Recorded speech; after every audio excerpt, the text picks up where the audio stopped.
कुछ बहनों के भाई ऐसे होते हैं जो बॉर्डर पे होते हैं, हमारे देश के बॉर्डर पर वो शहीद हो जाते हैं। 223, be advised, we have a visual on enemy paratroopers at Grid Papa uniform 259er, 119er. I don't know, we're onto them. Break. वो उस पर कैसे जिस भी बहन का भाई गया हो वो उसके हृदय से पूछे कि उसके मन में कितनी वेदना होगी।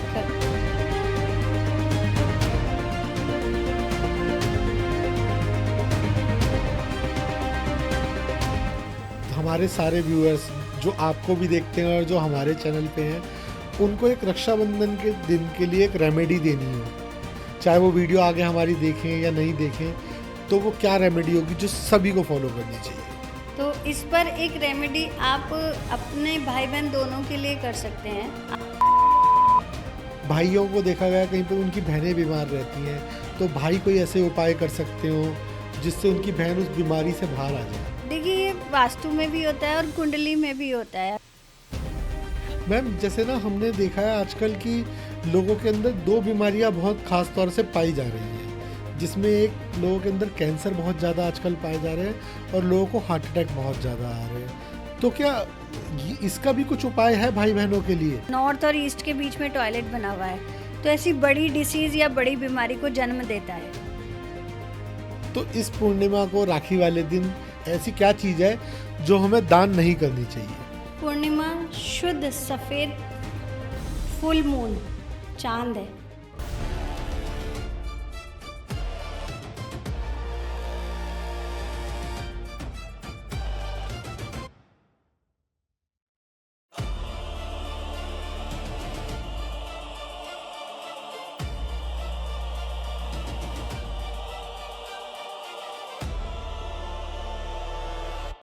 मैम, जैसे आपने बताया कि भाइयों को बहनें क्या दें, भाभीयों को क्या दें, और भाभी एक दूसरे को, सबको आपने बताया। इस बीच में एक बंदा बच गया हमारा, जो बचता है भतीजा। तो बुआएं भतीजों को क्या दें? हाँ, बहुत प्यारा सा प्रश्न है। जब बुआ की गोद में भतीजा आता है तो सबसे ज़्यादा खुशी घर के परिवार में बुआ को होती है, और बुआ ही अपने भतीजे का नाम रखती है या भतीजी का नाम रखती है। तो जैसे भाई अपनी बहनों की रक्षा करता है, ऐसे भतीजा भी अपनी बुआ की, अपनी बहन की रक्षा करता है। तो यहाँ पे ग्रहों को भी जोड़ा गया है, और किसी के बहुत छोटे छोटे भतीजे होते हैं तो वो तो गिफ्ट में बुआ को, भतीजों को टॉयज़ देने चाहिए। इससे कार्तिक भगवान प्रसन्न होते हैं और बुआओं को भी आशीर्वाद मिलता है और भतीजों को भी। अगर बड़ा भतीजा हो आपका 17-18 साल का और बुआ का बड़े प्रिय हो, या बुआ को हक करता हो, या बुआ के आने से बड़ा खुश होता हो घर में, तो बुआ को उसे, अगर हो सके, अगर वो उसमें हिम्मत हो, तो एक अच्छी लग्जरी कार ज़रूर गिफ्ट करनी चाहिए। बुआ को अपने भाई के लिए करे ना करे, लेकिन अपने भतीजे के लिए ज़रूर करना चाहिए। इससे बुआ को भी आशीर्वाद मिलता है और भतीजे को भी खुशी मिलती है। तो ये तो आपने बुआओं के लिए मोटा खर्चा बता दिया। हाँ, ये इच्छा अनुसार है। कुछ पैसे भी मिला सकती है, कार ले ले बेटा तू, तो मैं तेरी हेल्प कर दूंगी, तो ऐसा भी कर सकती है। तो ज़्यादातर बुआएं अगर अपने भतीजे के लिए कार गिफ्ट करती हैं तो वो बहुत ही शुभ माना जाता है। कार भी मंगल का कारक है, वाहन मंगल का कारक है, तो वो बड़ी शुभता का प्रतीक है। अगर छोटे छोटे भतीजे आपके, बहुत सारे टॉयज़ ले जाइए, खिलौने ले जाइए, जिससे आपका भतीजा खुश हो जाए, और उसके लिए बहुत सारी चॉकलेट्स ले जाइए, टॉफ़ी ले जाइए, ऐसी चीज़ें जिससे उसको देख के आनंद आए, उसके चेहरे पे खुशी दिखाई दे। क्योंकि छोटा बच्चा नहीं जानता तिलक क्या है, छोटा बच्चा कलावा राखी नहीं जानता, लेकिन वो जो छोटे छोटे से गिफ्ट और खिलौने देखता है तो उसके चेहरे पे जो मुस्कान आती है, उसी से ही बुआ को आशीर्वाद मिलता है। और बुआ और भतीजे का रिश्ता तो बहुत ही प्यारा सा रिश्ता है। भाई से ज़्यादा बुआ भतीजे को प्यार करती है। तो ये गिफ्ट अमूल्य है। अगर आप कभी भी जीवन में अपने भतीजे को कुछ गिफ्ट देना चाहती हैं तो कार गिफ्ट ज़रूर करें। मैम, जैसे हमारा ये वीडियो राखी आने से पहले अपलोड होगा और यूट्यूब पे सब लोग सारी बहनें देखेंगी और भाई भी देखेंगे, तो इसी बीच में क्वेश्चन आता है कि कुछ बहनें ऐसी होंगी जो इसी साल बुआ बनी है और उनके लिए ये पहली राखी होगी अपने भतीजे को जो वो बांधेंगी। तो वो क्या ऐसा कुछ कर दें अपने भतीजों के लिए कि वो भतीजे के भाग्य को बदल दें? चलिए, बहुत अच्छी बात आपने पूछी। जैसे आपका भतीजा अभी अभी पैदा हुआ है, इसी साल पैदा हुआ है या अभी 2-4 महीने का ही है, तो एक चांदी के कड़े, छोटे छोटे से चांदी के कड़े बनवाकर अपने भतीजों के हाथ में पहना दीजिए और उनके हाथ में उसके साथ साथ राखी और कलावा जो आप बांधना चाहती हैं वो बांध दीजिए। इससे बड़ी शुभता बढ़ जाएगी और उस बच्चे का चंद्रमा भी, क्योंकि पूर्णमासी को रक्षाबंधन है, तो उस बच्चे का चंद्रमा भी उज्जवल हो जाएगा। यानी कि चंद्रमा जब भी किसी का अच्छा होता है तो वह जीवन में तरक्की करता है। और आप अपने भतीजे को अगर वो चांदी के छोटे छोटे कड़े देंगी तो उससे उसके जीवन में मतलब आपका आशीर्वाद भी मिलेगा और चंद्रमा की छाया भी हमेशा रहेगी। मतलब एक तरीके से बच्चे का भाग्य जो है बच्चे वो का भाग्य चमक जाएगा। हाँ, बुआ भी निखार सकती है बच्चे का भाग्य, कुछ भी कर सकती है। और बुआ का प्यार ही होता है भतीजा, गोद में लेते ही बुआ खुश हो जाती है, वो अपने दुख दर्द भूल जाती है। हाँ, ये बहुत ही प्यारा सा रिश्ता है, हम आज तक निभा रहे हैं अपनी बुआओं को। तो बुआ भतीजे का जो रिश्ता है मैं देखती हूँ, मेरे हस्बैंड भी अपनी बुआओं से अब तक भी मिलते हैं, राखी भी बंधवाते हैं और आज भी उनकी एक आवाज़ पर हम दौड़े चले जाते हैं, उनके सुख दुख में हम खड़े हो जाते हैं। मैम आपने सबका तो बता दिया, अब जो भतीजे अब देने में सक्षम है बुआओं को, वो क्या दें भतीजे अपनी बुआओं को? अगर भतीजा देने में सक्षम है, नौकरी कर रहा है और अच्छा कमाऊ है, जाता है, तो अपनी बुआ को साड़ियों की शॉप पे ले जाए, या जो बुआ ड्रेस पहनती हो, वो गाउन हो, सूट हो, साड़ी हो, अपनी बुआ को मनपसंद साड़ी दिलवा दो।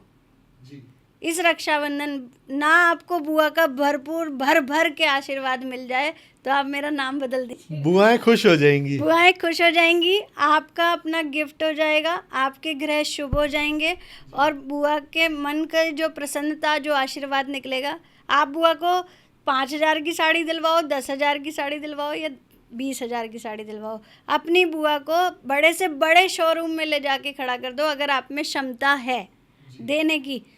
कभी भी जो भी चीज़ हम दे रहे हैं, दान, कन्यादान भी होता है ना, और ऐसे भाई भी जो गिफ्ट देता है वो एक अपनी बहन के लिए दान ही होता है। तो हमेशा अपना हाथ ऐसे रखें, ऐसे अपना हाथ कभी ना रखें, हमेशा देना चाहिए, हमेशा देना चाहिए, मांगने वाला हाथ कभी नहीं रखना चाहिए। तो अब आप चाहे किसी गरीब को भी दें, क्योंकि सब आपसे नीचे ही होंगे जो गरीब होंगे। आप अपना हमेशा दान का, जितना दान दोगे उतना धन बढ़ेगा जीवन में, ये पूंजी मान के रखिए। अगर आपके पास 500 रुपये हैं तो 100 रुपये आप किसी ना किसी को ज़रूर दें। आपके सामने किसी और की बहन भी खड़ी हो ना, जैसे आप 3 भाई हैं, तीनों में से किसी की बहन भी खड़ी हो, अकेली खड़ी हो, अपने भाई से मिलने आई हो, तो तीनों का वो बनता है हक कि उसको कुछ ना कुछ 100 रुपये ज़रूर दे के भेजें, क्योंकि वो किसी और की भी बहन अपनी ही बहन है। तो इस चीज़ का बहुत ध्यान रखिएगा। और आपके घर में उस 100 का 1,000 आएगा, लिख के रख लीजिए। आपकी बातें तो वैसे भी बिल्कुल सटीक सटीक होती हैं। मैं हम अपने जितना बुआ नंदों को दान करते हैं उससे दुगना भगवान हमारे घर में भरते हैं।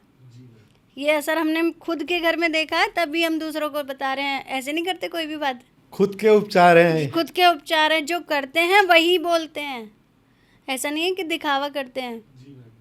तो हम भी ऐसे ही करते हैं।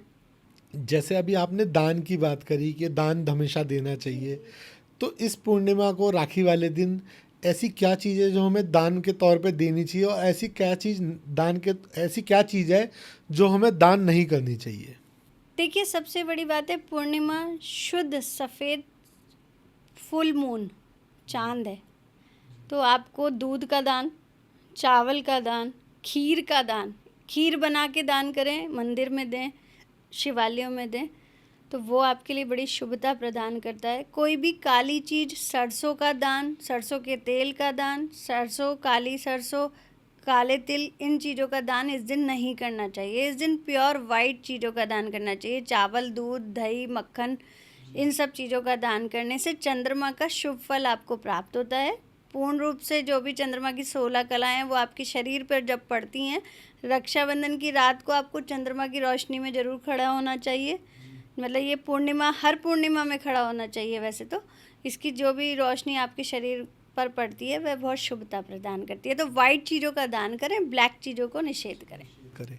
अच्छा मैम, जैसे हमने अभी आपने सब कुछ बताया, क्या ऐसा भी कुछ होता है कि जैसे राखी वाले दिन भाइयों को बहनों के घर जाना चाहिए या बहनों को भाइयों के घर जाना चाहिए? देखिए वो सुविधा अनुसार है ना, जिसकी जैसी सुविधा हो। अगर बहन ज़्यादा दूर हो तो भाई को पहुंचना चाहिए कि बहन हमारी कहीं फंस के ना आए, जाम में फंस के ना आए, थक के ना आए, तो भाई पहुंच जाए। जाम में तो भाई भी फंसता है, लेकिन क्या है कि एक दिन पहले अपनी सहूलियत के हिसाब से पहुंच जाना चाहिए। ऐसा कुछ नियम धर्म नहीं है कि बहन नहीं जा सकती या भाई नहीं जा सकता, सब एक दूसरे के पास जा सकते हैं। ये भ्रांतियां हैं। अब कुछ जो राज्य हैं उनमें बहनों का जाना शुभ माना जाता है, और कुछ जो राज्य हैं उनमें भाई का जाना बहन के घर शुभ माना जाता है। लेकिन मेरे अनुसार रक्षाबंधन पे तो भाई को आना चाहिए, भैया दूज पे बहन को जाना चाहिए। जी, इसके पीछे का कोई कारण? इसके पीछे का कारण ये है कि भैया दूज वाले दिन जो यमराज हैं वो अपनी बहन के घर गए थे, और उनकी बहन ने यमराज को तिलक किया था, और यमराज ने उनके हाथ का खाना खाया था। तो भैया दूज को तो भाई को आना चाहिए और रक्षाबंधन को बहन को। अच्छा मैम, जैसे कुछ जगहों पे क्या प्रॉब्लम आती है ये कि बहनें जो हैं और भाई जो हैं वो जब तक राखी का त्यौहार नहीं कर लेते हैं तब तक वो भूखे रहते हैं, वो सुच्चम रखते हैं कि कुछ नहीं खाना है, कुछ नहीं पीना है। तो ये कहाँ तक उचित है? देखिए वैसे तो शुद्धता हमारे यहाँ सनातन धर्म में कही गई है। तो जब हम व्रत करते हैं तो मन से, तन से हम शुद्ध होते हैं, वाणी से हम शुद्ध होते हैं। तो इसके पीछे एक सबसे बड़ा लॉजिक ये है कि कोई भी त्यौहार करते हैं, जब तक हम उस त्यौहार का पूजन नहीं कर लेते तब तक हम जल अन्न हमें नहीं ग्रहण करना चाहिए। लेकिन कुछ लोग ऐसे हैं जो बीमार हैं, जिनकी दवाइयाँ चल रही हैं, रोगी और शिशु, रोगी और बच्चा, उन दोनों को शास्त्रों में ऐसा कोई भी वो नहीं है कि आप इतने समय तक खाना नहीं खा सकते, जब तक आप राखी नहीं बांधेंगे तब तक आप कुछ नहीं खा सकते। अगर आप रोगी हैं तो आप खा सकते हैं, लेकिन फलाहार खाकर अपने भाई को आप तिलक कर सकते हैं। बच्चे हैं छोटे छोटी बच्चियां हैं, भाई वो खाते पीते रहते हैं, तो उनको भी ऐसा कुछ नहीं है। लेकिन अगर आप युवा अवस्था में हैं, स्वस्थ हैं, तो तब तक व्रत रखिए जब तक आपको भाई को राखी ना बन जाए। और भाई का ऐसा ज़रूरी नहीं है, बहन के लिए ज़्यादा ज़रूरी है कि बहन तब तक भूखी रहे। हाँ मैम, कहीं कहीं पे तो हमने ये भी देखा है कि कई जगहों पे ऐसे में गर्भवती स्त्रियों को भी हाँ, छूट हाँ, दे दी जाती है। छूट दे दी जाती है। हाँ, क्या गर्भ नहीं, जैसा मैंने आपको कहा कि रोगी, बच्चे और गर्भवती स्त्री, ये 3 पद ऐसे हैं कि जिसमें आप भोजन भी कर सकती हैं। और आप मतलब उसके लिए एक चीज़ है कि अगर आपके भाई को आने में लेट हो रहा है, या आपका भाई आपसे दूर है, विदेश है, विदेश से तो नहीं आ सकता आपका भाई, और आप गर्भवती हैं या आप दूर अपने भाई से हैं, तो आप भगवान के समक्ष एक राखी रखकर और भगवान से प्रार्थना करें कि ये मैं अपने भाई को समर्पित करती हूँ, ये मैं आपको समर्पित करती हूँ, और भगवान का तिलक करके आप भोजन आदि कर सकती हैं। इस तरह जिन महिलाओं के भाई विदेश में रहते हैं, बाहर रहते हैं, आ नहीं सकते, वीडियो कॉल पे बात कर रहे हैं, तो पहले भगवान को समर्पित करें राखी, फिर उसके बाद भोजन आदि पा सकती हैं, खा सकती हैं। मैम, जैसे अगर कुछ भाइयों की कुछ जगहों पे देखा जाता है कि 4 से 5 बहनें हैं या 3-4 भाई हैं, और मतलब अच्छा बड़ा 7-8 भाई बहन है टोटल कुल मिला के, तो वो सब उन लोगों में बड़ा ये प्रॉब्लम आती है कि कौन किसके पास राखी बांधने के लिए कैसे जाए। अब सुच्चम जैसे आपने बताई कि बहन को रखनी चाहिए, अब वो बहन एक भाई के घर गई तो दूसरे के घर जाएगी, तो उसको वो वहाँ पे सारा दिन लग जाता है या वो खा नहीं जाम पाती में भी फंस जाती है। जी, तो इसका क्या सॉल्यूशन होना चाहिए शास्त्रों के अनुसार? हाँ, शास्त्रों के अनुसार देखिए, अगर मैं कहूँ तो एक नियम बनाए गए हैं हमारे शास्त्रों में कि भाई को हम एक नारियल या गोला मानते हैं। हमारे शास्त्रों में नारियल बड़ा शुभ होता है, और गोला जो कच्चा गोला होता है, सूखा गोला होता है, वो बड़ा शुभ माना जाता है। तो हम महिलाओं को अधिकार भी नहीं है उसे डायरेक्ट चाकू से काटने का, तो हम उसे, आप देखते हैं भैया दूज वाले दिन गोला बहनें अपने भाई को देती हैं। तो उसी प्रकार अगर राखी में ऐसे देरी हो जाए या बहन अपने दूसरे भाई के पास तक ना पहुंच पाए, तो वो उसके नाम का तिलक नारियल पर कर सकती है। और वो नारियल जब भी अपने भाई के पास जाए तो उस भाई को पकड़ा सकती है, उससे पहले वह भोजन आदि कर सकती है। हाँ, तो इस उसमें ना रहें कि अब शाम तक हमें चौथा भाई नहीं मिलेगा, तब तक हम भोजन नहीं करेंगे। आप पहले भाई को तिलक करके बराबर में गोला रख के उस पे तिलक करके उसे छोटा भाई मान के और आप वो गोला अपने भाई को दे सकती हैं। ऐसा आप रक्षाबंधन पे भी कर सकती हैं और भैया दूज पे तो हम लोग करते ही हैं। इसके अलावा अगर जो बहनें जल्दी जल्दी अपने भाई के पास नहीं पहुंच रही हैं तो वो अपने ठाकुर जी को, अपने कान्हा जी को, कान्हा का बाल स्वरूप हो, उनको राखी बांध कर या अपने भगवान विष्णु को राखी बांध कर या जिन भी भगवान को आप बहुत मानती हैं उन्हें राखी बांध करके आप अपने भाई को राखी पोस्ट करा सकती हैं, भिजवा सकती हैं। हाँ, तो इसमें ऐसे ये कर सकते हैं नियम, है ना। हाँ। या संकल्प ले सकती हैं पंडित जी, कभी कभी पंडित जी से भी सलाह लेके संकल्प ले सकती हैं कि मैं अपने भाई को ये तिलक कर रही हूँ, या कोई मंदिर में पंडित जी हों आप उनको भी राखी बांध के आ सकती हैं अगर वो बंधवाना चाहते हैं। तो इस तरह कोई ऐसा नियम नहीं है कि ऐसा हाँ, करना ही करना ऐसा है। करना ही करना है, मतलब जैसे आपकी इच्छा हो ऐसे कर सकते हैं आराम से। मैम, अगर आपको एक, हमारे सारे व्यूअर्स जो आपको भी देखते हैं और जो हमारे चैनल पे हैं, उनको एक रक्षाबंधन के दिन के लिए एक रेमेडी देनी हो जो हर घर हमेशा फॉलो करे, चाहे वो वीडियो आगे हमारी देखें या नहीं देखें, तो वो क्या रेमेडी होगी जो सभी को फॉलो करनी चाहिए? देखिए, रक्षाबंधन वैसे तो बड़ा शुभ त्यौहार है, मैंने आपको जैसे बताया सारे ही त्यौहार बड़े शुभ होते हैं और रक्षाबंधन एक पावन प्रेम का त्यौहार है। तो इस पर एक रेमेडी आप अपने भाई बहन दोनों के लिए कर सकते हैं। आपको घर में सबसे पहले झाड़ू कचरा जो भी आप करते हैं वो सुबह निकाल कर महिलाओं को अपने दोनों द्वारों पर जल डालना है और अपनी चौखट को हल्दी से लेपना है।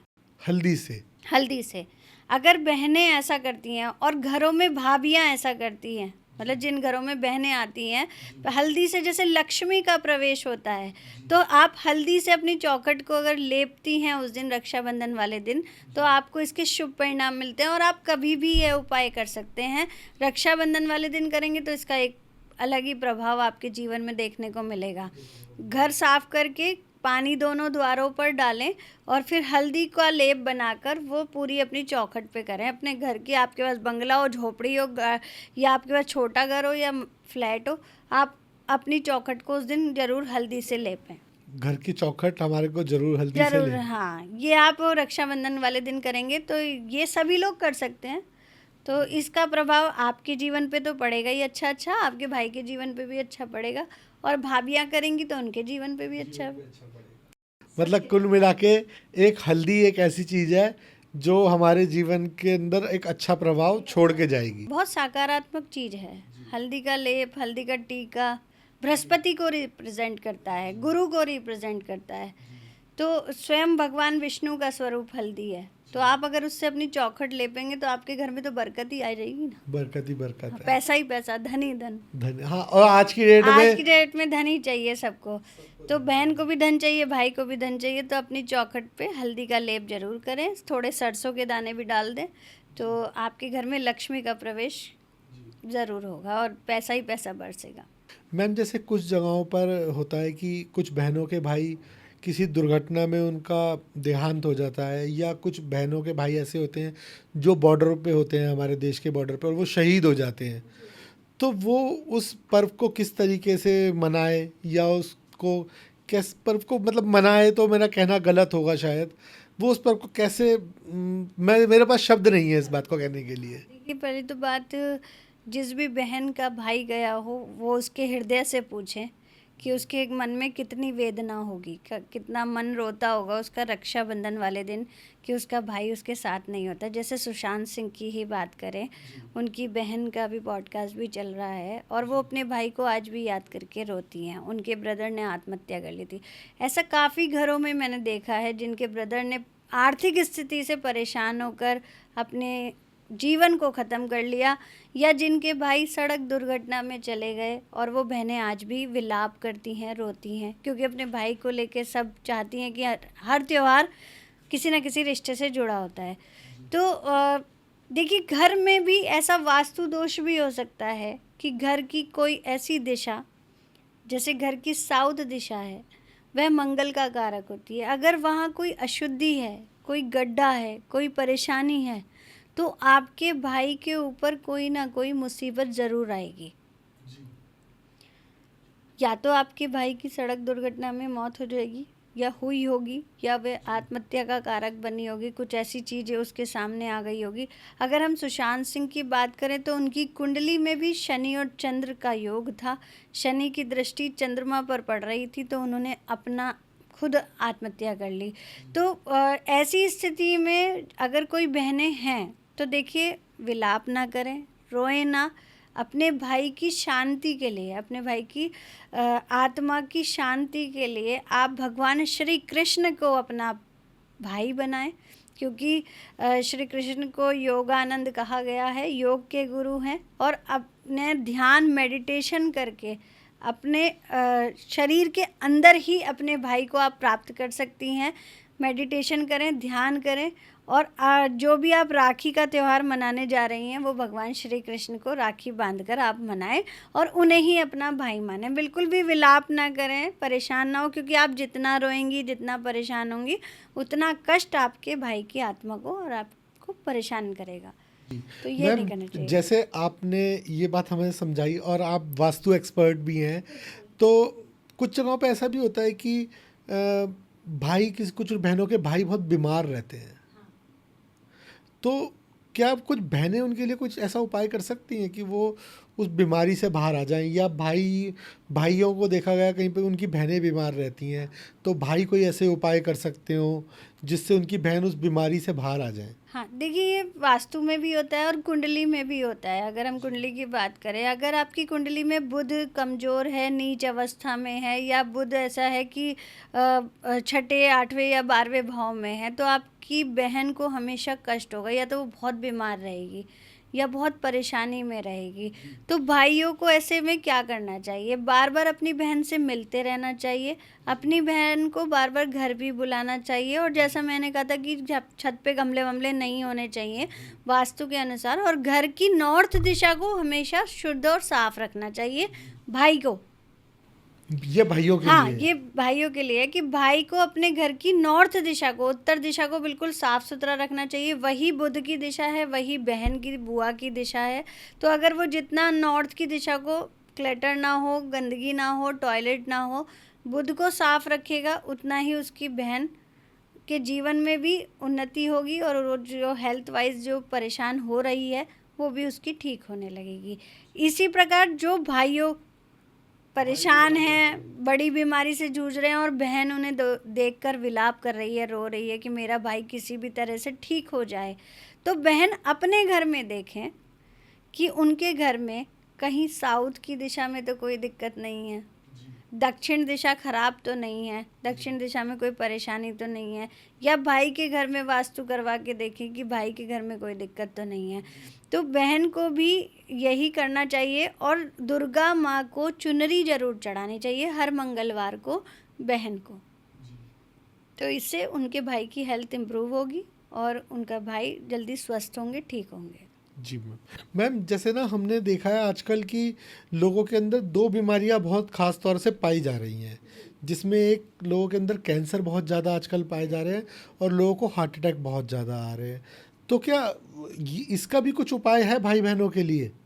देखिए, अगर ऐसा लगता है आपको कि वैसे तो वास्तु के अनुसार देखते हैं कि अगर आपके भाई के घर में ही कहीं भी नॉर्थ और ईस्ट के बीच में टॉयलेट बना हुआ है, तो ऐसी बड़ी डिसीज़ या बड़ी बीमारी को जन्म देता है। ठीक है, अगर आप खुद चेक करवाइए, या खुद अपने भाई से कहिए कि वो अपना घर वास्तु के अनुसार चेक कराएं। तो ऐसी कोई बड़ी लीवर से संबंधित है, या फिर आपको स्टमक से संबंधित, आपके भाई हमेशा बीमार रहते हैं, हमेशा हॉस्पिटल में एडमिट रहते हैं, तो ऐसा क्यों होता है? तो आप अपने भाई के घर की, यानी कि अपने पीहर की नॉर्थ और ईस्ट की दिशा को चेक कराइए। वहाँ पर कोई भी टॉयलेट हो या कोई भी गंदगी हो, क्लटर हो, या स्टोर रूम बना रखा हो, तो उसे तुरंत हटवाइए। हाँ, इससे आपके भाई की हेल्थ जो है वो इम्प्रूव हो सकेगी, उसे कोई बड़ी बीमारी नहीं लगेगी। ठीक है ना। हार्ट की दिक्कत आती है तो आप अपने उनके घर का ब्रह्म स्थान देख सकते हैं, मिडिल हिस्सा, उस पर कोई हैवी पिलर तो नहीं है, कोई भारी चीज़ तो नहीं रखी हुई है, कोई भारी डाइनिंग टेबल तो नहीं रखी हुई, तो हार्ट के ब्लॉकेज का भी कारण ब्रह्म स्थान हो सकता है। हाँ, तो आप वो चीज़ खाली खुद ही करा सकती हैं, अपने घर जाकर अपने भाई का घर दिखा सकती हैं। बिल्कुल। तो मैम जैसे आपने हमारे को पीछे भी आप हमारे चैनल पे आए थे और आपके कुछ जो अचूक उपायों में से आपका एक उपाय, उसके लिए हमारे को बहुत डीएम आए थे और कि भाई मैम ने हमारे को ये बताया और हमने ये करा, उसके बाद उनको मतलब उनको पॉजिटिव साइन मिले वहाँ से। तो ये उसी तरीके से आप हमारे साथ अभी भी हमारे को बहुत सारे उपाय बता रही हैं जो बहनें या भाई अपने एक दूसरे के लिए करें। इसी बीच में कोई एक ऐसा अचूक उपाय जो कोई घर का कोई भी सदस्य कर सकता है, मतलब रक्षाबंधन के लिए रक्षाबंधन वाले दिन, जैसे उस दिन पूर्णिमा है, हाँ, बहुत पावन दिन है। तो देखिए रक्षाबंधन है, पूर्णिमा का भी त्योहार है, रक्षाबंधन भी है, त्योहार भी है और बहुत अच्छा अवसर भी है इस समय आपके पास। तो सभी कामों से निवृत्त होकर रक्षाबंधन करके आप सब एक साथ बैठ के अगर सत्यनारायण भगवान की कथा करते हैं अपने घर में, तो सभी के जीवन में उन्नति होती है। वहाँ जितने भी लोग बैठे हों, भाई बहन, जीजा बहनें या नंदोई, आपकी नंद, कोई भी बैठा हो, तो सब मिलके अगर सत्यनारायण भगवान की कथा करते हैं तो उस घर में उन्नति होती है। ये सभी के लिए कहती हूँ। अगर उस दिन कर लोगे, कसार बना लोगे, कसार जानते हैं आप? हाँ जी मैम, मैं जानता हूँ कसार। आटे का कसार, आटे का बनता है, उसमें केला काट के डालते हैं और वो प्रसाद के रूप में भगवान श्री हरि विष्णु को अगर आप भोग लगाते हैं तो सबके जीवन में उन्नति आती है, क्योंकि भगवान विष्णु ही सृष्टि को चलाते हैं, तो सृष्टि के कर्ता ही वो हैं। सबके गृहस्थ जीवन अच्छे हो जाते हैं, आपस में रिश्ते मधुर हो जाते हैं। तो सत्यनारायण भगवान की कथा शाम के समय 3 बजे के समय आप सब राखी बांधने के बाद अपने भाई को बिठा के, अपनी नंद को बिठा के, अपने पति की बहनों को बिठा कर कर सकती हैं, उससे बहुत लाभ मिलेगा। मैम अभी आपने जब आप अभी बोल रहे थे, आपने एक ऐसे सदस्य का नाम लिया बीच में जो इस हमारी पूरी वार्तालाप के बीच में उसका अभी तक जिक्र नहीं हुआ था, लेकिन आपने उनका नाम ले दिया, जो है घर का जीजा। तो जब हर पति अपनी पत्नी को भाई के घर राखी पे लेके जाएगा, तो क्या उसको भी भाई को, उस बहन के भाई को कुछ अपने जीजा को उपहार के तौर पे कुछ देना चाहिए? हाँ, बिल्कुल देना चाहिए। देखिए जमाता बोलते हैं, जो हमारे घर के जमाई होते हैं, ठीक है, उनका पद दुनिया में सबसे ऊंचा होता है। कहते नहीं है कि भैया साले साहब खड़े हैं सिर झुका के कि जीजा जी आए हैं, जीजा जी आए हैं, तो जीजा जी का सम्मान तो करना ही चाहिए। हमारे घर के पितरों के सबसे ज़्यादा प्रिय जो होते हैं वो जमाता होते हैं। तो जब भी हम पितृपक्ष भी करते हैं तो उसमें जमाता को अगर हम कुछ खिलाते हैं तो वो सीधा पितरों को भोग लगता है। या अपने घर के देवता भी जब खुश करने हो ना, तो अपने जीजा को खुश करो। अच्छा। हाँ, अगर आपको अपने पितृ खुश करना है तो अपने जीजा को पकड़ लो और उनकी सेवा में लग जाओ। जितना आपका जीजा खुश होएगा उतने आपके पितृ खुश हो जाएंगे। हाँ, तो अपने जीजा जी को उनकी मनपसंद चीज़, उनके मनपसंद भोजन, उनकी मनपसंद जो भी वो पसंद करते हो उस दिन, जहाँ जो वो फन करना चाहते हो, जीजा जी को वहाँ ले जाओ और उनको अच्छे से खुश करो। तो आपकी रक्षाबंधन का त्यौहार दीदी के साथ साथ जीजा जी का भी बहुत अच्छा है। मैम वो एक पिक्चर के अंदर डायलॉग भी है कि जो जीजा जी कहेंगे वो मैं करूँगा। जो तो शायद जीजा जी, तो साले साहब को पैर, जीजा के चरण भी स्पर्श करने चाहिए। हर साले साहब को जीजा जी के पैर छूने चाहिए, क्योंकि वो इस सृष्टि में भगवान के समान हो जाते हैं जीजा जी। तो जब भी आपके घर में जीजा जी आएँ तो उन्हें प्रणाम करें, उनका आदर सम्मान करें, उन्हें बिठाएं।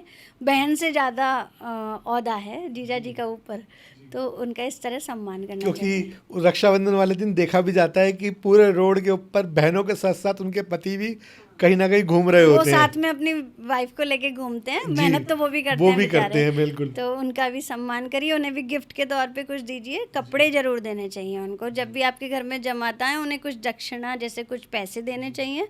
वो साले साहब भी कर सकते हैं, ससुर साहब भी कर सकते हैं, उन्हें देने चाहिए। और अपने जमाई का हमेशा आदर सम्मान, बहनोई नंदोई सबका आदर सम्मान करना चाहिए।